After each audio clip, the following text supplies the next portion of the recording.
आज हमारे बीच में राजकुमार सोनी जी हैं।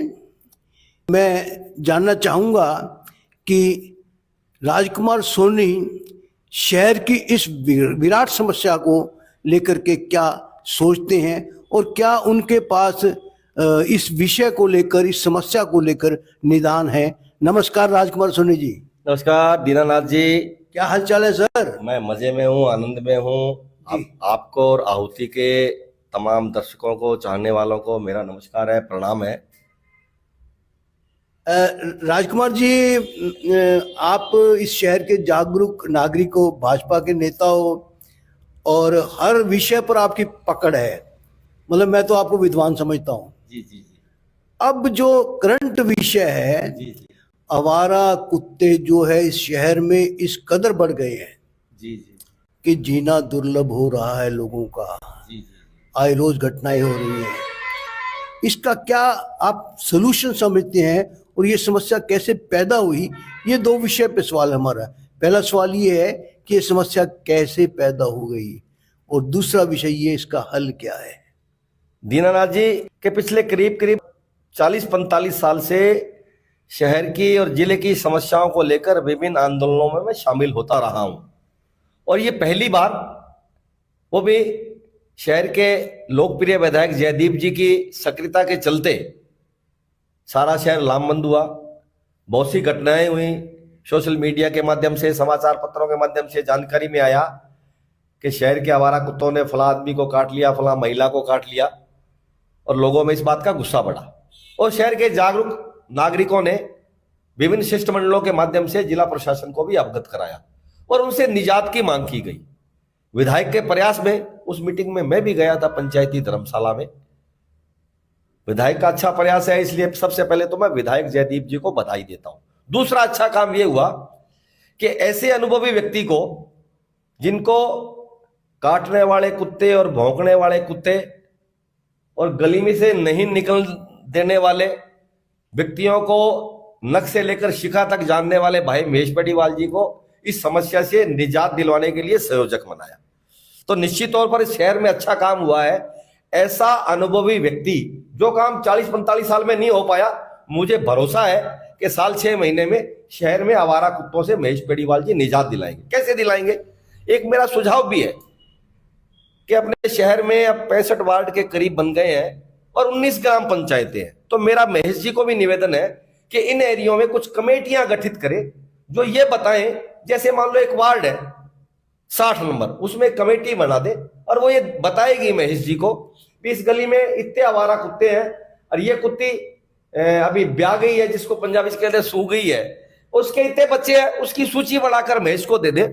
ऐसे पूरे विधानसभा क्षेत्र से जब उन प्रजनन बच्चों की सूची आ जाएगी तो हमें जानकारी में भी रहता है और हमने पढ़ा भी है कि जब वो पैदा हुआ बच्चा, जो पिल्ला है, वो 6 से 9 माह के बीच उसकी नसबंदी की जा सकती है, ऐसा कहा जाता है। डॉक्टर भी बताते हैं, एनिमल प्रेमी भी बताते हैं। एक उनके रेबिज निरोधक टीका लगाया जाना चाहिए। एक तो मेरा सुझाव है, ऐसे कमेटी बन जाने से आवारा कुत्तों का पता लग जाएगा, सूची बन जाएगी और विधायक के माध्यम से और बजट मिल जाएगा। एक सवाल यह भी उठा कि श्वानशाला बननी चाहिए, निश्चित तौर पर बननी चाहिए। यह बड़ा मुश्किल काम है। एक तय ये करना पड़ेगा अभी काटने वाले कुत्ते कौन है और भौंकने वाले कौन है। काटने वाले जो कुत्ते हैं उनको श्वानशाला में पकड़कर वहां रखा जाए। जैसे विधायक जी ने 10 लाख रुपए की घोषणा की, 1 लाख रुपए संजय भाई ने देने की बात करी, तो मुझे लगता है कि शहर में कुत्ता भूखा नहीं मरेगा। ये तो अच्छा प्रयास है। लेकिन एक बात और कहना चाहता हूं कि शहर में आवारा सांडों की समस्या भी है। आज कोई व्यक्ति घर से बाइक लेकर निकलता है तो वापस सुरक्षित घर आ जाए बड़ा मुश्किल होता है। पता नहीं कौन सा कुत्ता काट ले और कौन सा उसको आवारा सांड टक्कर मार दे। आवारा सांडों के लिए भी किया जाना चाहिए। होना तो ये चाहिए था कि 40-50 सालों के बाद पहले बार कुत्तों से निपटने के लिए शहर की जनता उठ खड़ी हुई है। बहुत पहले जो अधिकारी रहे, कर्मचारी रहे, पार्षद रहे, एमएलए एमपी रहे, उन लोगों को इस विषय पर चिंता जरूर करनी चाहिए थी। इनकी अगर नसबंदी समय रहते की जाती तो शहर में और आसपास इतने कुत्ते नहीं होते, उनका इलाज किया जाना था। यह तो एक तरीका हो गया। दूसरा यह है ये जो कुत्ते हैं ना, कहते हैं कि वतन के गद्दारों से कुत्ते ज्यादा वफादार होते हैं। हमने तो ये भी पढ़ा है, और हमने ये भी पढ़ा कि जब युधिष्ठिर स्वर्ग के लिए जा रहा था और सारे पांडव धीरे धीरे भगवान को प्यारे हो गए थे, तो इंद्र ने कहा, इंद्र को उन्होंने इच्छा प्रकट की, मैं सहज श्री स्वर्ग जाना चाहता हूं। तो इंद्र ने कहा आओ, उन्होंने रथ में बैठाया, लेकिन उनके साथ एक कुत्ता था जो वर्षों से उनके साथ था। वो जब गेट पर पहुंचे, इंद्र ने रोक लिया रथ को कि पहले कुत्ते को नीचे उतारो, इसको अंदर नहीं लेके जाऊंगा। तो उन्होंने क्यों? उसने कहा ये जिसने इतने वर्षों वफादारी से रहा है, इसको तो नहीं छोड़ूंगा, मैं स्वर्ग जाना नहीं चाहता। युधिष्ठिर ने मना कर दिया। तो फिर कुत्ता अपना असली रूप में आ गया, कहता वो धर्मराज था। तो कुत्तों के बारे में तो हमने बहुत कुछ पढ़ा है। कहते हैं जिसके संतान नहीं होती, अगर वो काला कुत्ता पाल ले तो निश्चित तौर पर संतान हो जाती है। ऐसे बहुत से उदाहरण है। कुत्ता भैरव का भी वाहन माना जाता है। कुत्ते की सेवा करने के लिए भगवान भैरव प्रसन्न होते हैं। दत्तात्रेय भी कुत्ता पालते रहे हैं, ऐसा नहीं है। स्वान प्रेमी उस दिन मीटिंग में थे, जिसको इंग्लिश में लवर डॉग कहते हैं। आदमी को जीव जंतु प्रेमी होना कोई बुरी बात नहीं है। इस पृथ्वी पर जो व्यक्ति प्रकृति से प्रेम करता है, जीव जंतुओं से प्रेम करता है, निश्चित तौर पर करना चाहिए, लेकिन वो जीव जंतु समाज के लोगों को नुकसान नहीं पहुंचाए, उसके लिए भी मिलकर प्रयास करना चाहिए। कुत्ते जैसा वफादार जानवर इस पृथ्वी पर नहीं है दीनानाथ जी। एक घटना छोटी सी और बताता हूं मैं आपको कि भगवान श्री राम के दरबार में कुत्ता चला गया था। पुरानी बात बता रहा हूं। उसको एक भिक्षुक ने लाठी मार दी थी, इस कारण मार दी कि मुझे काट नहीं जाए, काटा नहीं था। तो भगवान ने पूछा कि इसको क्या दंड दे? उन्होंने कहा इसको कालिंजर मठ का मठाधीश बना दो।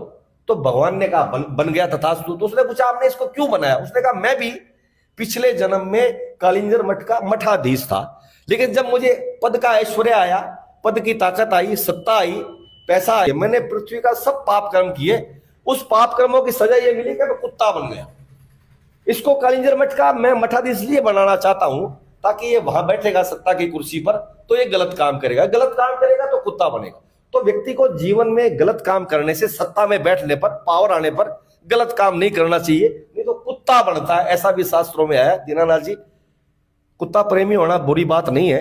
मैं भी कुत्तों से प्रेम करता हूं, ऐसी बात नहीं है, लेकिन उनका स्थायी इलाज यही है कि उनको श्वानशाला में भेजा जाए, उसकी समय अनुसार नसबंदी की जाए, और उसकी जैसे आप कह रहे 2 कैटेगरी होनी चाहिए, काटने और भौंकने वाले, इनको अलग अलग किया जाए। और योगी सरकार ने देखो 2025 में योगी सरकार ने कुत्तों के लिए विधानसभा में कानून बना दिया। कानून क्या बनाया कि आवारा कुत्ता किसी व्यक्ति को काटेगा तो 10 दिन की सजा है पहले बार उसको।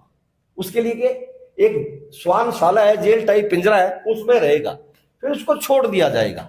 उसके बाद अगर दोबारा काटता है तो उसकी तस्दीक करे, उसको आजीवन कारावास होगा।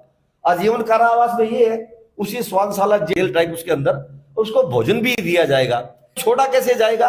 उसने कहा उसके लिए कोई मानव अगर एफिडेविट दे देगा, इस कुत्ते की मैं गारंटी लेता हूं किसी को भौंकेगा नहीं, काटेगा नहीं, तो उसके एफिडेविट उसे छोड़ देंगे, उसको आजादी दे देंगे।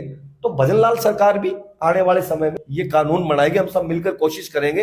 लेकिन सबसे ज्यादा खुशी की बात है कि महेश जी के जिम्मे अच्छा काम लगाया, और महेश जी से बढ़िया आदमी कुत्तों के बारे में इस इलाके में कोई नहीं जानता भी कुत्ते कैसे हैं और क्या व्यवहार करते हैं। नमस्कार। मैं फिर आरोप लगाता हूं कि वो सब हालात जो हैं नगर परिषद की लापरवाही और वहां के गैर जिम्मेदार अधिकारियों के कारण है। अगर निरंतर प्रक्रिया चलती रहे नसबंदी की, तो मैं दावे के साथ कहता हूं कि ये भविष्य में कभी समस्या हमारे सामने नहीं आएगी। आप क्या कहना चाहेंगे सर? कर आपकी बात बिल्कुल सही है। नगर परिषद इसलिए नहीं जाग पाई कि जैसे मुद्दा अब बना है और विधायक जी ने अब जो सक्रियता दिखाई है, अब लगता है कि आने वाले समय में साल 6 महीने में 2 आदमी है, विधायक का तो आशीर्वाद और महेश जी इसमें अच्छा रिजल्ट देंगे। मैं एक बात और छूट गई थी कि मैंने गीता पढ़ी है, उसके 5वें अध्याय 18 श्लोक में मनुष्य को, विद्वान ब्राह्मण को, हाथी को, चांडालों कुत्ते को समदर्शी माना गया। इसलिए इतना खतरनाक जानवर भी नहीं है। मैंने तो इंदिरा जी के राज को देखा है कि मानवों की नसबंदी करी थी ना, लेकिन सत्ता से लेकर उनके वोट थे। अब कुत्तों की नसबंदी करो, कुत्तों के वोट थोड़ी है कोई। ये इनकी नसबंदी किया जाना सबसे जरूरी है, और 1 नंबर वार्ड से शुरू कर दे महेश जी, कल से ही शुरू करवा दे।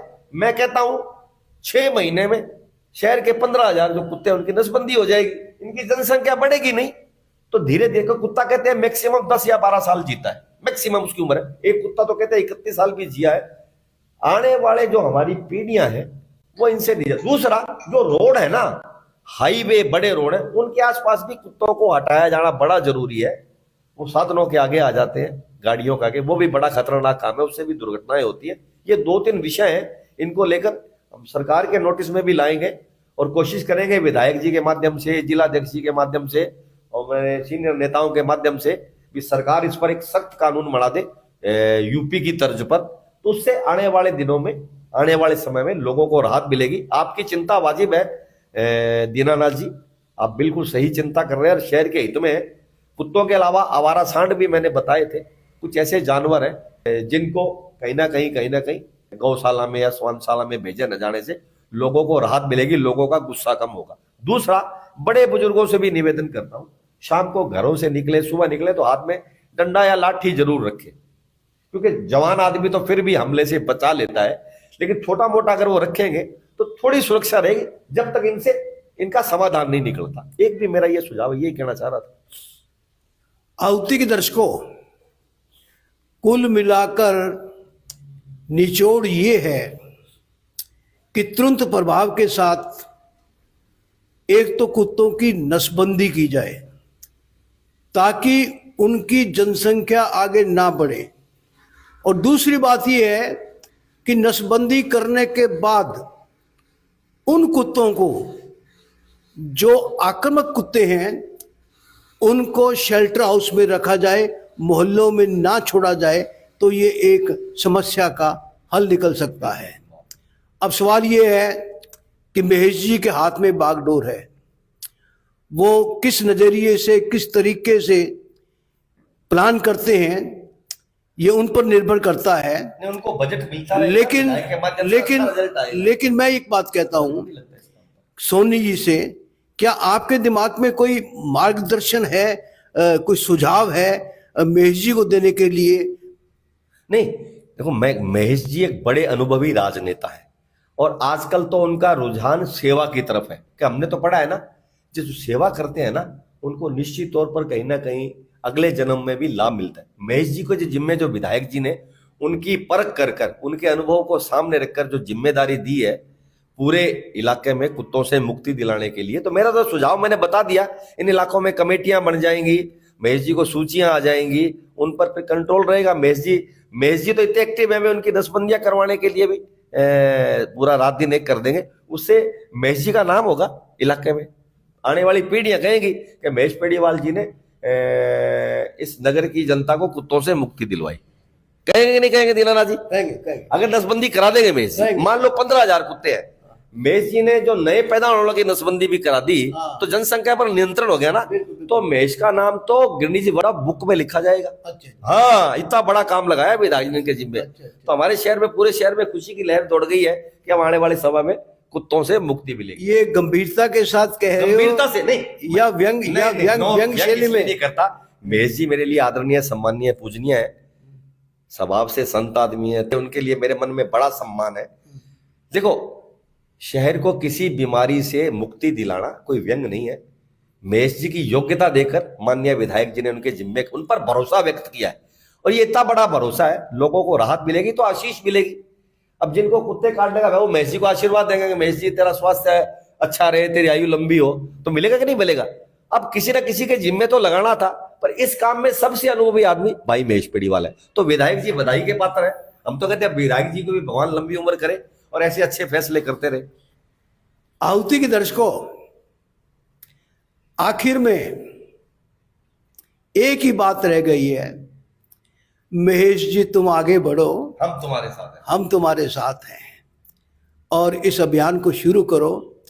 और कुछ वर्षों के लिए, जब तक ये समस्या का समाधान नहीं हो जाता, अपने जीवन को इस मिशन के लिए समर्पित कर दो, ताकि आने वाली पीढ़ी आपको याद करें। बहुत बहुत धन्यवाद, बहुत बहुत धन्यवाद।